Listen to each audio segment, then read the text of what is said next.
मुंबई कुल्ला नेहरू में दी गई शहीदों को भावपूर्ण श्रद्धांजलि। झारखंड वासी महाराष्ट्र युवा मंच की तरफ से रखे गए श्रद्धांजलि कार्यक्रम में हजारों की संख्या में लोग शामिल हुए। वंदे मातरम, वंदे मातरम, वंदे मातरम, वंदे मातरम। कुमार हमारे, शक्ति सिंह हमारे, प्रमोद कुमार हमारे, भारत माता के जय, भारत माता के जय। मुंबई के कुर्ला नेहरू नगर में शहीदों के लिए एक श्रद्धांजलि का एक प्रोग्राम रखा गया है, जहां पे हजारों लोग मिलके इस प्रोग्राम में शामिल हुए हैं। सभी का एक ही कहना है कि जो देश के बॉर्डर पे, भारत सरकार के जो बॉर्डर है, जो सरकार की सीमाएं हैं, जो जहां पे सैनिक अपनी जान देते हैं, देश की रक्षा करते हैं, और उनका सबका यही कहना है कि उनके लिए हम श्रद्धांजलि देने आए हैं अपना काम काज छोड़ के। और तो और इनका ये भी कहना है कि हर एक सैनिक हमारा भाई होता है और हम सैनिकों के लिए जितना भी करें वो कम है। हमारे साथ कुछ लोग हैं यहाँ पे जो इस प्रोग्राम में शामिल हुए हैं। आइए हम उनसे बात कराना चाहेंगे कि क्या है उनका इन प्रोग्राम का मतलब और कितने दूर से आए हैं और कितने लोग हैं। क्या कहना चाहेंगे आप, कितने लोग हैं आप लोग? सर हम लोग तो बहुत लोग हैं। ऐसा अंधेरी में हमारा हुआ 250 लोग थे। सुबह से 5-6 जगह हम लोग एक कैंडल मार्च किए हैं और आज हम लोग यहाँ प्रॉपर कुर्ला विधानसभा में भी काफ़ी कम से कम 2-3 हज़ार लोग हैं। बाकी लोग पीछे भाई लोग चले गए, काफ़ी लेट हो चुका था। और हमारा एक ही मैसेज है कि ये उग्रवाद को बढ़ावा दे रहे थे लोग, हम में भी कोई उग्रवाद है यहाँ पे। हम चाहेंगे तो अपने मन को ठान ले कि हमको उग्रवाद बढ़ावा नहीं देना है, तो हमारे जितने भी वीर पुरुष महापुरुष है ये शहीद नहीं होते हैं। तो आप क्या कहना चाहेंगे पाकिस्तान की तरफ से जो बार बार हमला हो रहा है, उसकी वजह से सैनिकों की जान जा रही है, तो क्या कहना चाहेंगे आप? एक्चुअली पाकिस्तान की तरफ से जो बार बार जो हमला हो रहा है, इसमें हमारा कुछ गवर्नमेंट को भी सपोर्ट करना चाहिए एंड डू एंड डाई, करो अब मरो का नारा लगाना चाहिए। इसके लिए हम सारी जनता उनके साथ हैं, हम कुछ भी करने को तैयार हैं उनके लिए। आइए हमारे साथ कुछ और भी लोग हैं, उनसे हम जानकारी लेते हैं कि क्या है उनका मकसद और शहीदों के लिए क्यों उन्होंने इतना बड़ा प्रोग्राम का आयोजन किया। क्या कहना चाहेंगे आप? देखिए, आज का जो प्रोग्राम ये हमने बहुत दुख के साथ कहना पड़ रहा है कि हमारे भाई, हमारे साथी बॉर्डर पे खड़े होकर हमारी देश की रक्षा करते हैं और अपनी जान तक गंवा देते हैं। लेकिन जहाँ तक सवाल आती है कि आपने सवाल पूछा कि पाकिस्तान के ओर से बार बार ये जो गुस्ताखियाँ की जा रही है, तो हमें ये 125 करोड़ जनता के लिए ये चैलेंज, ये चुनौती है कि उन्हें हमें मुंहतोड़ जवाब देना ही चाहिए। और अब हम सहन नहीं करेंगे कि सहन करने की क्षमता ख़त्म हो गई है।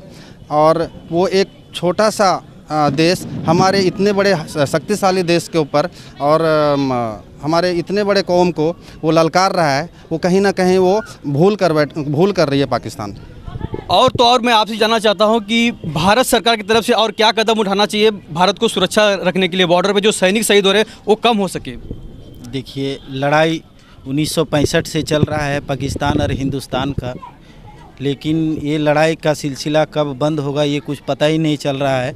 और हमारे देश के शहीद जवानों शहीद होते जा रहे हैं। बस हमको यही चीज़ कहना है, हम अपने सरकार से भी यही चीज़ कहना है कि ये जो लड़ाई है, ये शहीद होने की सिलसिला चल रही है, इसको जल्दी से जल्दी ख़त्म करे, चाहे जिस तरह ख़त्म करे। नहीं तो हिंदुस्तान की जनता अगर जाग जाएंगे तो पाकिस्तान का नामो निशान नहीं रहेगा। जी, ये बात तो सच ही है कि हर एक बॉर्डर पे लड़ने वाला सिपाही हर एक हिंदुस्तानी का भाई और या किसी बहन का भाई होता है। और आइए हम एक रिक्शा ड्राइवर से पूछते हैं, क्या कहेंगे आप? मैं तो ये कहना चाहता हूँ कि सबसे पहला कि इंसान जब इंसानियत खो देता है तो उसका कोई मजहब नहीं होता है, चाहे हिंदू हो या मुस्लिम हो, या वो उसका कोई धर्म नहीं होता है। तो सबसे पहला चीज़ है, मैं ये कहना चाहूँगा कि जो नीति जो अपना रही है पाकिस्तान ने, उसको ख़त्म किया जाए। आइए हमारे साथ कुछ और लोग हैं, हम उनसे जानना चाहते हैं कि भारत सरकार को क्या संदेश देना चाहते हैं। क्या कहेंगे आप, क्या कहना चाहते हैं आप? क्या आज जो शहीदों के लिए जो प्रोग्राम आपने ऑर्गेनाइज़ किया है, किस लिए किया आपने? मैं भारत सरकार से आग्रह करना चाहता हूं कि पाकिस्तान से दो टूक जवाब करे, सीधा, या तो इस पार या उस पार। आइए कुछ और लोग हैं, हम उनसे जानते हैं कि प्रधानमंत्री नरेंद्र मोदी से आपकी क्या अपेक्षा है इसके लिए? प्रधानमंत्री नरेंद्र मोदी से यही अपेक्षा है कि आप पाकिस्तान के साथ नरमी ना बरतें और हम उनके साथ हैं। जो भी है हम डू या डाई करना चाहते हैं, जो भी आमने सामने की लड़ाई लड़ें। सरहद पर अपनी जान को न्यौछावर करने वाला एक सैनिक एक माँ का ही बेटा होता है, एक बहन का भाई होता है। एक बाप जब अपने बुढ़ापे की लाठी को खो देता है तो उसके दिल पे क्या बीतती होगी। एक माँ जब अपने नौजवान बेटे को खो देती होगी तो उसके दिल पे क्या बीतती होगी। एक बहन जो अपने भाई के कलाई में राखी बांधती है, जब वो अपने भाई को खो देती होगी तो उस बहन के दिल पे क्या बीतती होगी। आइए कुछ बहनें हमारे साथ हैं, आइए हम उनसे जानते हैं कि क्या क्या कहना चाहेंगे आप। शहीदी हम झारखंड वासी महाराष्ट्र युवा मंच के महिला अध्यक्ष नुपुर गुप्ता, मैं ये संदेश देना चाहती हूँ हमें नौजवानों को जो हमारे देश के लिए उन्होंने कुर्बान हुए हैं, हमारी भारत माता के लिए उन्होंने, हमारे देश के सारे लोगों की सुरक्षा के लिए, हम सभी की सुरक्षा के लिए उन्होंने जो योगदान दिए, जो शहीद हुए हैं, उनकी हम श्रद्धांजलि देने के लिए यहाँ उपस्थित हुए हैं। इसी तरह हम भारत सरकार भी हम इनसे यही उपासना करते हैं कि सारे नौजवान को हमें उद्देश्य दे, हमें वो शक्तिशाली दे, शक्ति दे कि हमारे देश को हम आज़ाद बना के रखें और स्वतंत्र भारत की तरह हम जी सके। जी ये तो सच ही है कि भारत का एक सैनिक अगर शहीद होता है तो हर किसी के दिल पे कहर उठता है। कैमरामैन मोहन के साथ राज पांडे, CA न्यूज़, मुंबई।